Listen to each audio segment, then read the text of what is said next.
काल संडे होता आणि आम्ही गार्डनला गेलेलो आणि गार्डनला गेल्यावर श्रेया बोलत होती, मम्मा चल आपण दोघी खेळूया. तर मी बोलली नाही.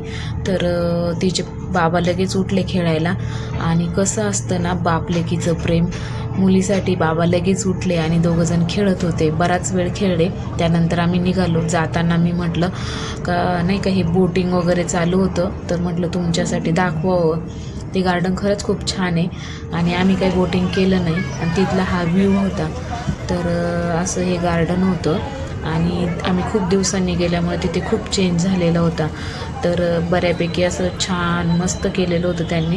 खूप गर्दी असल्यामुळं नाही का वेळ जात होता आणि बाजूला काम चालू होतं, त्याच्यामुळं आम्हाला जायला तिथं अर्धा तास लागला. आणि हे वेलींनी असं त्यांनी खूप खूप लांबपर्यंत केलेलं आहे, त्याच्यातून आपल्याला जायचं असतं आणि असा व्ह्यू होता. तर श्रेयाने तिथं गेल्यावरती खूप एन्जॉय वगैरे केला आणि आम्हीही एन्जॉय केला. त्यानंतर आम्ही पावभाजी खायला गेलो. संडे असल्यामुळं तर पावभाजी खायला घेतलेली. तर चला भेटूया नेक्स्ट ब्लॉगमध्ये. बाय. या पावभाजी खायला.